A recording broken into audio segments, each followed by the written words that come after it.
না ভোটটা দেবই, বাংলাদেশে যাব না স্যার। ঠিক আছে, অটো কারেক্ট হয়ে যাবে, কিন্তু এই ইমেলে তুমি কি লিখেছো? বাবলু ফর ইউ লিখেছো কেন? স্যার ওটা না আমার ইউটিউব চ্যানেল। ঠিক আছে, আমি ঠিক করে দিচ্ছি, কিন্তু এসব ভুলভাল কাজ আর করবে না, ঠিক আছে? নাহলে বাল ব্লুর বদলে বাল ব্ল্যাক হয়ে যাবে। ঠিক আছে, হয়ে গেছে, চলে যাও।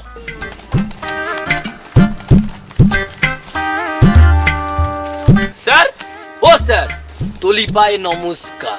হ্যাঁ নমস্কার নমস্কার। হ্যাঁ তলি পায়ে নমস্কার। ও স্যার, স্যার আমি রঘু। তুমি নাকি কি ফর্ম নিয়ে আসছো, না নিলে নাকি বাংলাদেশে চলে যেতে হবে? হ্যাঁ ঠিক শুনেছো, তোমার বাবার স্কুল সার্টিফিকেট নিয়ে আসো, আর 2002 সালে যে ভোট দিছিল তার ভোটার লিস্টটা নিয়ে আসো, নাহলে এই যে গোয়িং টু বাংলাদেশ এসআইআর আর হবে নি। হ্যাঁ, এখানে দাঁড়িয়ে দাঁড়িয়ে হ হ করলে হবে নি, ভোটার লিস্টটা নিয়ে